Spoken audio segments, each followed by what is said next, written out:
नमस्ते दोस्तों, समझिए.com देख रहे हैं आप और मैं हूं आपके साथ वैभव मिश्रा। आज आपको उस रसोई की कहानी सुनाते हैं जहां चूल्हा तो आपके घर में जलता है, लेकिन उसकी आंच 7 समंदर पार वाशिंगटन को हिलाकर रख देती है। कल्पना कीजिए एक ऐसे समझदार इंसान की जिसे मोहल्ले का सबसे कथित ताकतवर दादा आकर डराता है कि उस दुकान से सामान मत खरीदना वरना देख लेंगे। लेकिन वो इंसान मुस्कुराता है, दादा की आंखों में आंखें डालता है और उसी दुकान से सबसे ज्यादा सामान खरीदकर अपने घर लेकर आता है। आज भारत ने भी दुनिया के सबसे ताकतवर चौधरी यानी अमेरिका की बंदिशों की दीवार को लांघकर कुछ ऐसा ही जवाब दिया है। जब पूरी दुनिया यूक्रेन की जंग के बाद रूस से मुंह मोड़ रही थी, तब भारत ने न केवल दोस्ती निभाई बल्कि अपनी तिजोरी का मुंह खोलकर रूस से इतना कच्चा तेल खरीदा कि नया रिकॉर्ड बन गया। यह सिर्फ तेल की खरीद नहीं है, यह उस नए भारत की संप्रभुता की हुंकार है जो बताती है कि दिल्ली के फैसले अब वॉशिंगटन के डर से नहीं बल्कि देश के चूल्हे और चौके की सहूलियत को देखकर तय होते हैं। तो आइए सिलसिलेवार तरीके से समझते हैं इस महातेल गाथा को।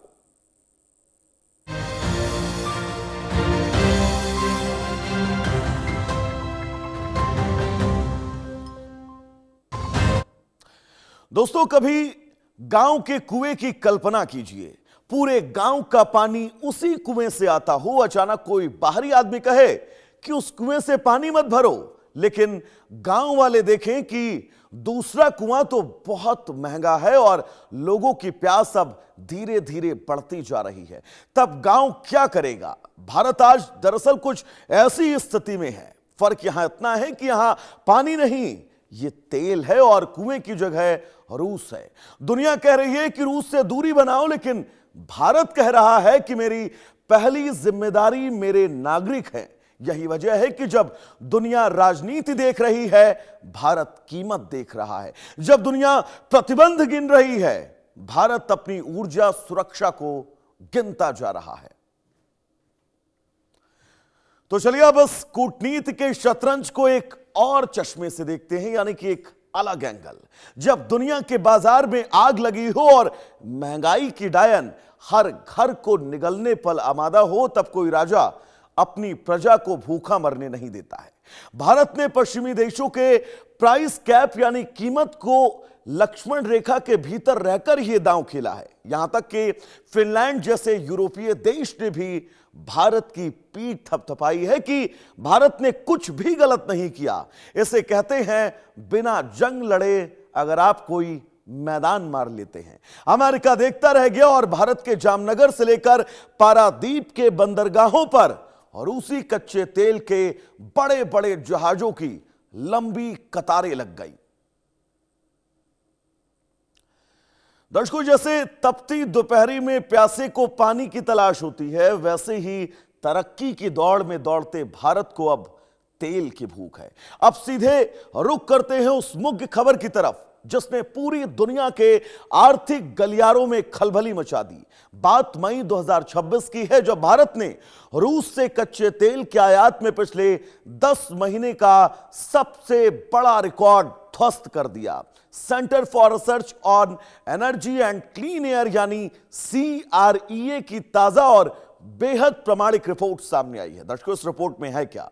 इस रिपोर्ट के आंकड़े वाकई चौंकाने वाले हैं। ये बताते हैं कि भारत ने केवल मई के एक महीने में ही रूस से 5.8 अरब यूरो, जी हां 5.8 अरब यूरो, जो कि भारतीय रुपयों में लगभग 64,000 करोड़ रुपए और अमेरिकी मुद्रा में करीब 6.7 अरब डॉलर बैठता है। इतना रूसी तेल, कोयला और तेल उत्पाद आयात किया है। यह कोई आम व्यवहारिक डील नहीं है, बल्कि यह वैश्विक संदेश है। रूस इस समय भारत को कच्चे तेल की आपूर्ति करने वाला सबसे बड़ा देश बना हुआ है। जब यूक्रेन युद्ध शुरू हुआ था, याद करिए, तब भारत के कुल तेल आयात में रूस की हिस्सेदारी 1% से भी कम थी, लेकिन आज यह हिस्सेदारी बढ़कर आसमान को छू रही है। भारतीय रिफाइनिंग कंपनियों ने इस मौके का पूरा फायदा उठाया और मॉस्को से आने वाले हर बड़े टैंकर को अपने बंदरगाह पर उतार लिया। इस खबर ने पश्चिमी थिंक टैंक को यह सोचने पर मजबूर कर दिया कि वे जिस रूस को आर्थिक रूप से अलग थलग करना चाहते थे, उसे भारत के बाजार ने एक बहुत बड़ा सहारा दिया है। तो चलिए आगे बढ़ेंगे। एक वो दौर था जब वॉशिंगटन से जारी एक अदद बयान दुनिया के बड़े बड़े देशों के शेयर बाजारों को हिलाकर रख देता था और विकसित देश, विकासशील देश घुटनों पर आ जाते थे। लेकिन मई 2026 की यह तेल खरीद चीख चीख कर कह रही है कि अब अमेरिकी प्रतिबंधों का हवा या उनका डर पूरी तरह खत्म हो चुका है। भारत ने साफ कर दिया कि किसी भी देश के एक तरफा प्रतिबंधों को मानने के लिए वो बाध्य नहीं है जब तक कि वे संयुक्त राष्ट्र द्वारा न लगाए जाएं। अमेरिका ने रूस पर काटसा जैसे कड़े कानून और बैंकिंग सिस्टम यानी स्विफ्ट से बाहर करने की पाबंदियां तक लगाई थी ताकि कोई देश उसके साथ डॉलर में व्यापार न कर सके। लेकिन भारत ने कूटनीतिक रास्तों और वैकल्पिक भुगतान प्रणालियों का इस्तेमाल कर अमेरिका के इस चक्रव्यूह को पूरी तरह से भेद कर रख दिया। अब हालात ऐसे हैं कि अमेरिका खुद भारत को समझाने के लिए अपने दूत भेजता है, ना कि उसे धमकाने के लिए, क्योंकि वे जानता है कि आज का भारत अपनी आर्थिक संप्रभुता से एक इंच भी पीछे हटने को तैयार नहीं होगा। जब कोई दुकानदार अपने सबसे बेहतरीन ग्राहक को भारी छूट देता है, एक उदाहरण मैं आपको समझा रहा हूं, तो ग्राहक भी अपनी झोली छोटी नहीं रखता। भारत और रूस के बीच इस समय कुछ ऐसा ही व्यापारिक तालमेल चल रहा है। रूस पर पश्चिमी देशों के प्रतिबंधों के कारण जब उसका पारंपरिक यूरोपीय बाजार बंद हो गया, तो उसने भारत की तरफ दोस्ती का हाथ आगे बढ़ा दिया। भारत ने भी इस मौके को गवाया नहीं और रूस से जोरदार और अभूतपूर्व खरीदारी शुरू कर दी। आज की तारीख में भारत चीन के बाद रूसी जीवाश्म ईंधन का दुनिया में दूसरा सबसे बड़ा खरीदार बन चुका है। जी हां दर्शकों, दूसरा। रूस भारत को अंतर्राष्ट्रीय बाजारों के मुकाबले भारी डिस्काउंट यानी बड़ी छूट पर तेल दे रहा है, जिससे भारत को हर बैरल पर मोटी बचत हो रही है और हर भारतीय को इससे सीधा फायदा हो रहा है। तो चलिए अब आगे बढ़ेंगे। अब सबसे बड़ा और बुनियादी सवाल क्या है वो हम आपको बताते हैं। सवाल यह कि भारत ने आखिरकार अमेरिका और पश्चिमी देशों को ने इन प्रतिबंधों को पूरी तरह से नजरअंदाज आखिर क्यों किया। इसके पीछे किसी देश से कोई राजनीतिक दुश्मनी नहीं, बल्कि भारत के 140 करोड़ लोगों का शुद्ध आर्थिक हित और देश की चूल्हे चौके की सुरक्षा है। भारत एक विकासशील अर्थव्यवस्था है जहां की एक बड़ी आबादी आज भी मध्यम और निम्न मध्यम वर्ग से ताल्लुक रखती है। अगर भारत अंतर्राष्ट्रीय बाजार से $100 प्रति बैरल के भाव से तेल खरीदता, तो देश में पेट्रोल डीजल की कीमतें 150 रुपए प्रति लीटर को पार कर जाती। इससे देश में माल ढुलाई महंगी होती और नतीजतन फल, सब्जी, अनाज से लेकर हर छोटी मोटी चीजें महंगाई की ऐसी मार पड़ती कि आम आदमी का जीना मुहाल हो जाता। भारत सरकार ने साफ कर दिया कि उसकी पहली जवाबदेही भारत की जनता के प्रति है, न कि किसी पश्चिमी देश के कूटनीतिक एजेंडे के प्रति। देश के विदेश मंत्रालय ने वैश्विक मंचों पर डंके की चोट पर यह कहा कि यूरोप पूरे एक दशक में जितना रूसी तेल गैस नहीं खरीदता, उतना वो कुछ घंटों में उपभोग कर लेता है और इसीलिए भारत को उपदेश देने के बजाय पश्चिमी देश अपने गिरेबान में झांककर जरूर देखे। भारत का यह फैसला इस देश की मजबूत संप्रभुता का प्रतीक है। जो लोग यह सोचते हैं कि भारत ने अमेरिका को नजरअंदाज करने का साहस पहली बार किया है, तो आप गलत है। थोड़ा आपको पीछे ले चलेंगे इस मामले में, क्योंकि उन्हें इतिहास के पन्नों को पलटने की बहुत सख्त जरूरत है। यह नए भारत की कोई तत्कालिक प्रतिक्रिया नहीं है जो सामने आई हो, बल्कि हमारी पुरानी और संप्रभु विदेश नीति का एक बहुत अहम हिस्सा है। इतिहास गवाह है कि भारत ने कब कब अमेरिका को नजरअंदाज किया और अपनी शर्तों पर दुनिया को चलाया है। साल 1974 का दौर याद करिए, जब भारत ने स्माइलिंग बुद्धा नाम से अपना पहला शांतिपूर्ण परमाणु परीक्षण किया, तो अमेरिका की नींद उड़ गई थी, अमेरिका सन्न रह गया। इसके बाद साल 1998 में पोखरण 2 के दौरान अमेरिका ने भारत पर कई कड़े आर्थिक प्रतिबंध लगा दिए थे, लेकिन भारत टस से मस नहीं हुआ। हालिया दौर की बात करें तो अमेरिका ने भारत को यह धमकी दी थी कि अगर उसने रूस से S-400 मिसाइल डिफेंस सिस्टम खरीदा तो उस पर प्रतिबंध लगा दिए जाएंगे, लेकिन भारत ने साफ कर दिया कि हमारी रक्षा जरूरतें क्या हैं, यह तय करने का हक सिर्फ दिल्ली को है, वाशिंगटन को कतई नहीं है। भारत ने उस डील को भी पूरा किया और मिसाइलें देश की सीमाओं पर तैनात भी कर दी गई। भारत का इतिहास बताता है कि जब भी देश की सुरक्षा, संप्रभुता और सम्मान की बात आड़े आती है तो भारत अमेरिकी दबाव की फाइलों को सीधा रद्दी की टोकरी में डालकर दफन कर देता है। तो भारतीय कूटनीति का इतिहास, अब इतिहास की बात करेंगे। सिर्फ अमेरिका ही नहीं बल्कि पूरी दुनिया और वैश्विक महाशक्तियों के सामूहिक दबाव को ठुकराने का रहा है। जब जब वैश्विक संस्थाओं या शक्तिशाली देशों के समूह ने भारत को अपनी उंगलियों पर नचाने की कोशिश की है, भारत ने अपनी संप्रभुता का परिचय लहराया। याद कीजिए साल 1971 का वो दौर जब पूर्वी पाकिस्तान में नरसंहार हो रहा था।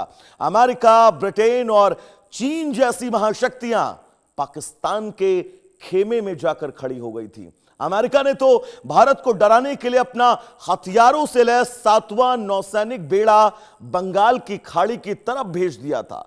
पूरी दुनिया भारत पर युद्ध रोकने का दबाव बना रही थी, लेकिन भारत ने दुनिया की परवाह न करते हुए पाकिस्तानी सेना को घुटनों पर बैठने पर मजबूर किया और एक नए देश यानी बांग्लादेश का निर्माण कर दिया। इसी तरह शीत युद्ध के दौर में जब पूरी दुनिया दो गुटों में बटी थी, अमेरिका और सोवियत संघ, तब भारत ने किसी के आगे झुकने की बजाय गुट निरपेक्ष आंदोलन की नींव रखी और इस दुनिया को तीसरा रास्ता दिखाया था। तो दर्शकों, अब एक महत्वपूर्ण पहलू यह है कि भारत के इस आक्रामक और स्वतंत्र रुख को देखकर अमेरिका आखिरकार क्या कदम उठा सकता है, क्योंकि यह सोचने वाली बात है दोस्तों। क्या वो भारत पर सीधे आर्थिक प्रतिबंध लगाने की जरूरत करेगा? कूटनीतिक जानकारों का यह मानना है कि अमेरिका आज के दौर में ऐसा कोई आत्मघाती कदम कतई नहीं उठाएगा। वो बहुत से बहुत भारत की कुछ छोटी मोटी कंपनियों या शिपिंग फर्मों पर प्रतीकात्मक प्रतिबंध ही लगा सकता है या फिर कूटनीतिक बयानों के जरिए अपनी नाराजगी को जता सकता है। इससे ज्यादा उसके हाथ में कुछ नहीं है। आज वाशिंगटन के पास कुछ भी नहीं है, क्योंकि 2026 के इस भू राजनीतिक परिदृश्य में अमेरिका को चीन के बढ़ते प्रभाव को रोकने के लिए एशिया में भारत की सबसे ज्यादा जरूरत है। मैं इस पर जोर दे रहा हूं, सबसे ज्यादा जरूरत। क्वाड और इंडो पैसिफिक रणनीति में भारत अमेरिका का सबसे मजबूत खंभा है। अगर अमेरिका ने भारत के खिलाफ कोई बड़ा कदम उठाया तो भारत पूरी तरह से पश्चिमी ब्लॉक से अलग हो जाएगा, जो अमेरिका के लिए एक बहुत बड़ा रणनीतिक नुकसान होगा और अमेरिका भलीभांति इस बात को जानता है। कई बार दर्शकों ये शंका जताई जाती है कि दुनिया की सबसे बड़ी अर्थव्यवस्था यानी अमेरिका को नजरअंदाज करने से क्या भारत को कोई बड़ा आर्थिक घाटा तो नहीं हो सकता है, लेकिन जमीनी हकीकत और आंकड़े इससे बिल्कुल उलट कहानी बयां करते हैं। सच तो दर्शकों यह है कि अमेरिका की पाबंदियों को दरकिनार कर रूस से सस्ता तेल खरीदने के कारण भारत को घाटा नहीं बल्कि अरबों डॉलर का सीधा मुनाफा हुआ है। इस सस्ते तेल की बदौलत भारत ने अपने चालू खाता घाटे यानी सीएडी करंट अकाउंट डेफिसिट को बढ़ाने से रोक लिया है, जिससे हमारी भारतीय मुद्रा यानी रुपए की कीमत अंतर्राष्ट्रीय बाजार में स्थिर बनी रही। अगर भारत ने महंगा तेल खरीदा होता तो हमारा विदेशी मुद्रा भंडार पूरी तरह से लगभग खाली हो जाता और देश आर्थिक संकट की चपेट में आ जाता। और वहीं अगर अमेरिका के साथ भारत का व्यापारिक रिश्ता इतना गहरा है कि अमेरिकी कंपनियां खुद भारत के विशाल बाजार को नहीं छोड़ सकती हैं। दर्शकों, आईटी सेक्टर से लेकर फार्मा और डिफेंस तक दोनों देश एक दूसरे पर निर्भर हैं, एक दूसरे से कहीं ना कहीं से मेल खाते हुए नजर आते हैं। भले ही मई 2026 के आंकड़ों में रूस भारत का नंबर 1 तेल सप्लायर बना हुआ है, लेकिन भारत ने अपनी ऊर्जा सुरक्षा को किसी एक देश के भरोसे छोड़ा ही नहीं है। भारत ने अपने तेल के स्रोतों का बहुत बड़ा डाइवर्जन किया है। रूस के बाद पारंपरिक रूप से इराक और सऊदी अरब भारत के सबसे बड़े और भरोसेमंद तेल साझेदार हैं, जहां से हर महीने लाखों बैरल कच्चा तेल अपने देश यानी भारत पहुंचता है।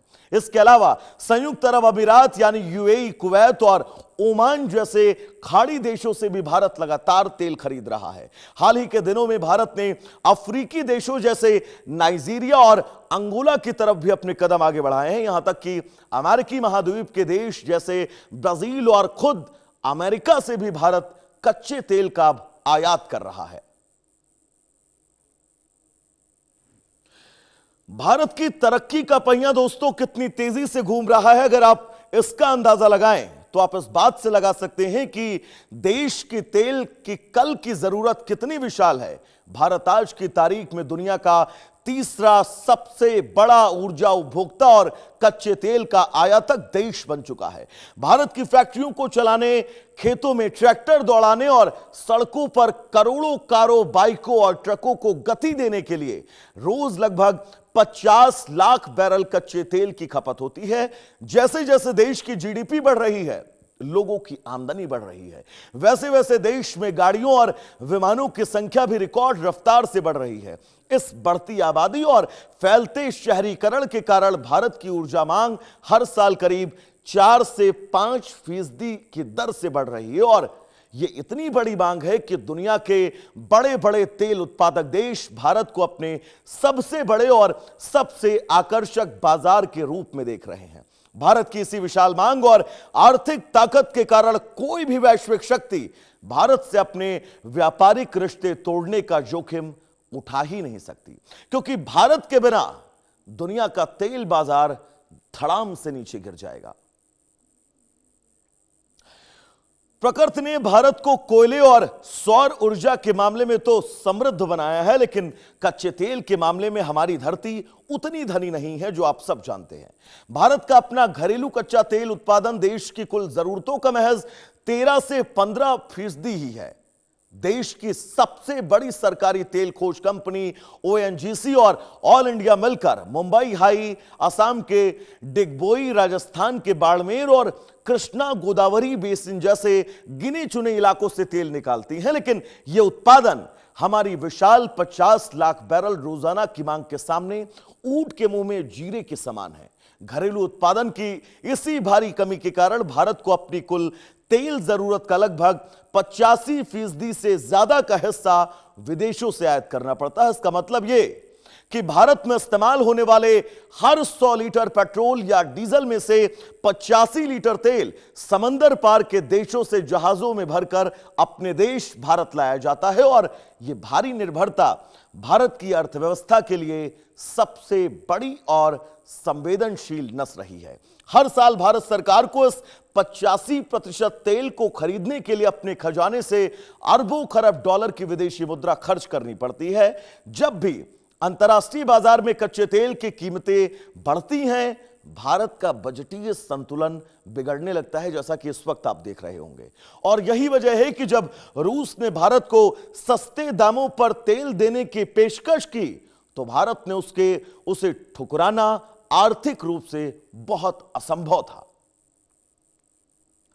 इस पूरी तेल गाथा में देश की सरकारी रिफाइनिंग कंपनियां जैसे इंडियन ऑयल, भारत पेट्रोलियम और हिंदुस्तान पेट्रोलियम ने एक बहुत बड़ा मास्टर स्ट्रोक खेला है। जब पश्चिमी देशों ने रूस पर प्रतिबंध लगाए और रूसी तेल को अछूत घोषित करने की कोशिश की, तब इन सरकारी कंपनियों के प्रबंधन ने अपनी रणनीतिक दूरदर्शिता दिखाई। उन्होंने सरकार से हरी झंडी मिलते ही रूस के साथ 1-to-1 दीर्घकालिक समझौते किए और भारी डिस्काउंट वाले कच्चे तेल के बड़े बड़े ऑर्डर बुक करने शुरू कर दिए। इन कंपनियों ने अपनी रिफाइनिंग तकनीक में बदलाव किया ताकि वे रूस के भारी और सल्फर युक्त यूराल्स तेल को भी आसानी से प्रोसेस करके उच्च गुणवत्ता वाले पेट्रोल डीजल में बदल सके। इसका सीधा नतीजा यह हुआ कि इन सरकारी कंपनियों की उत्पादन लागत अब बहुत कम हो गई और उनके मुनाफे रिकॉर्ड उछाल पर आ गए। जो कंपनियां पहले वैश्विक तेल संकट के समय घाटे में चल रही थी, उन्होंने सस्ते रूसी तेल के दम पर अपनी बैलेंस शीट को पूरी तरह मेंटेन कर लिया। सरकारी रिफाइनरीज की इस कामयाबी ने यह साबित कर दिया कि सही समय पर लिया गया एक साहसिक व्यवसायिक फैसला पूरे देश की आर्थिक भाग्य को पलट कर रख सकता है। सरकारी कंपनियों के साथ साथ भारत की निजी तेल कंपनियों, विशेष रूप से रिलायंस इंडस्ट्रीज और नायरा एनर्जी ने इस संकट को अभूतपूर्व अवसर में बदल दिया और डबल मुनाफा कमाया। रिलायंस के पास गुजरात के जामनगर में दुनिया का सबसे बड़ा रिफाइनिंग कॉम्प्लेक्स है, जिसकी क्षमता और तकनीक पूरी तरह से बेजोड़। इन निजी रिफाइनरीज ने रूस से कौड़ियों के भाव कच्चा तेल खरीदा, उसे जामनगर और वडनगर के अपने विशाल संयंत्रों में प्रोसेस किया और उसे बेहतरीन क्वालिटी का डीजल और एरोप्लेन्स का ईंधन यानी एटीएफ तैयार किया। इसके बाद कूटनीति का सबसे दिलचस्प मोड़ आया। दर्शकों, निजी कंपनियों ने इस तैयार ईंधन को वापस उन्हीं यूरोपीय देशों को ऊंचे दामों पर बेच दिया जिन्होंने रूस पर प्रतिबंध लगाए थे। यूरोप ने सीधे रूस से कच्चा तेल तो नहीं खरीदा, लेकिन वे भारत में रिफाइंड हुए तेल को खरीदने के लिए कानूनी रूप से पूरी तरह से उनके हाथ खुले थे। इसे कूटनीति की भाषा में ऑयल लॉन्ड्रिंग या रिफाइनिंग आर्बिट्रेज कहा गया है। भारत की निजी कंपनियों ने इस खेल से न केवल अरबों डॉलर की विदेशी मुद्रा देश के भीतर लाई, बल्कि वैश्विक तेल बाजार में भारत को एक अपरिहार्य रिफाइनिंग हब के रूप में अब स्थापित करके रख दिया है। लब्बुलुआब दर्शकों, यही है अंतर्राष्ट्रीय राजनीति में ना कोई स्थायी दोस्त होता है, ना कोई स्थायी दुश्मन। यहां सिर्फ और सिर्फ स्थायी होता है देश का हित। भारत ने रूस से तेल खरीदकर दुनिया की महाशक्तियों को यह साफ संदेश दे दिया कि वो अपनी जनता के हितों की रक्षा के लिए किसी भी हद तक जा सकता है। यह नया भारत है जो अपनी आंखें झुकाकर नहीं, बल्कि आंखों से आंखें मिलाकर बात करता है और अपने फैसले खुद लेता है। दुनिया रूस और अमेरिका के बीच शक्ति का खेल देख रही है, लेकिन भारत तो इस खेल के बीच अपने लोगों के लिए ऊर्जा का हिसाब लगा रहा है। यह कहानी तेल की टंकियों से कहीं बहुत बड़ी है। यह उस देश की कहानी है जो अब हर फैसले से पहले पूछता है, मेरे नागरिकों का कितना फायदा होगा। अगर सस्ता तेल महंगाई रोकता है, उद्योग चलाता है और अर्थव्यवस्था को ताकत देता है, तो भारत वही सस्ता रास्ता चुनता है जिससे वो अपना सही मानता है। तो चलते चलते आप यह भी जान लीजिए कि दुनिया अक्सर ताकतवर की आवाज सुनती है, लेकिन इतिहास उसी की कहानी लिखता है जो अपने लोगों की जरूरतों को सुनता है। क्योंकि बड़ा देश वो नहीं जो सबसे ऊंची आवाज में बोले।